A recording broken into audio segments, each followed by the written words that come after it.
গৌড়বঙ্গ বিশ্ববিদ্যালয়ের উপাচার্যকে সরিয়ে দেওয়ার সিদ্ধান্ত নিয়েছেন রাজ্যপাল সিভি আনন্দ বোস। রাজভবন সূত্রে খবর, উপাচার্য পবিত্র চট্টোপাধ্যায়ের বিরুদ্ধে দুর্নীতি এবং কর্তব্যে গাফিলতির অভিযোগ।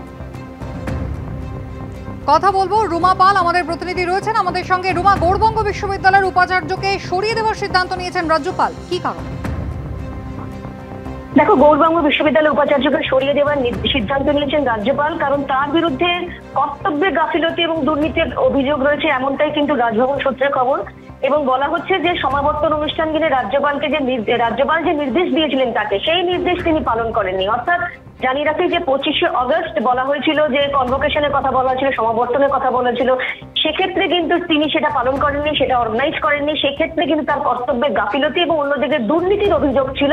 সেই কারণেই কিন্তু রাজ্যপাল এর তরফ থেকে কিন্তু একদম গৌড়বঙ্গ বিশ্ববিদ্যালয়ের উপাচার্যকে সরিয়ে দেওয়া হলো। অন্যদিকে জানিয়ে রাখি দেখো, এই গৌড়বঙ্গ বিশ্ববিদ্যালয় নিয়ে কিন্তু এর আগেও বহুবার কিন্তু চাপানুতোর রাজ্যের সঙ্গে রাজ্যপালের কিন্তু চাপানুতোর সামনে এসেছে। এর আগেও যিনি ছিলেন উপাচার্য, তার ক্ষেত্রেও কিন্তু রাজ্যপাল সরানোর নির্দেশ দিয়েছিলেন। তারপর কিন্তু উচ্চশিক্ষা দপ্তর তাকে সেই পদে বহাল রাখে এবং তারপর তার ঘর সিল করে দেন রাজ্যপালের তরফ থেকে। এরপর সেই চাপানুতনের পরেও কিন্তু রাজ্য সরকারের যে পাঠানো প্রস্তাবে সে শিলমোহর দিয়েছিলেন এবং তারপর কিন্তু নতুন একদম উপাচার্য আসে।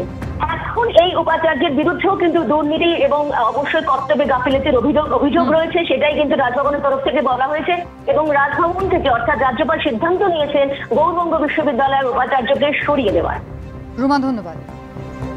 গত পরশুই চরম নাটকীয়তার মধ্যে গ্রেফতার হয়েছেন তৃণমূলের বড়োয়ার বিধায়ক জীবন কৃষ্ণ সাহা। আপনারা জানেন, ইডির হাতে কিন্তু একের পর এক নতুন তথ্য এবার উঠে আসছে।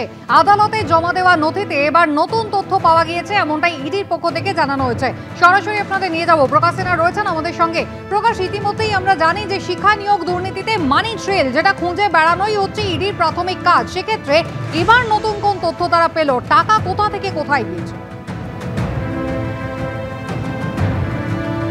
দেখো, তোমাকে বলে দিই, 6 দিনের ইডি হেফাজত এবং দফায় দফায় জীবন কৃষ্ণ সাহাকে জিজ্ঞাসাবাদ করা হচ্ছে।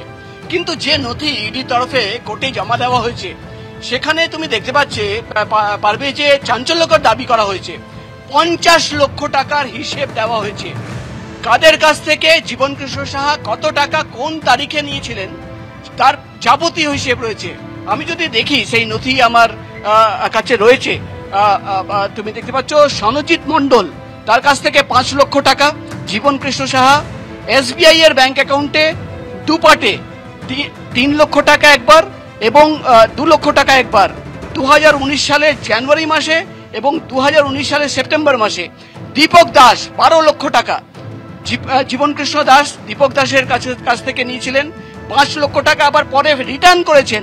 অর্থাৎ দীপক দাস একজন ক্যান্ডিডেট, তার কাছ থেকে 12 লক্ষ টাকা জীবন কৃষ্ণ সাহা চাকরি বিক্রির নামে পেয়েছিলেন।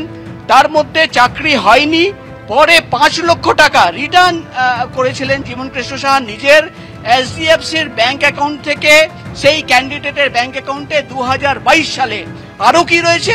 ইডি তরফে এই নথিতে দাবি করা হচ্ছে যে একাধিক ক্যান্ডিডেটদের, একাধিক প্রার্থীদের তারা বয়ান রেকর্ড করেছে এবং সেই বয়ানে কি রয়েছে? সেই বয়ানে রয়েছে একাধিক নাম এবং টাকার হিসেব, কোন ডেটে কত টাকা জীবন কৃষ্ণ সাহা দিয়েছিলেন।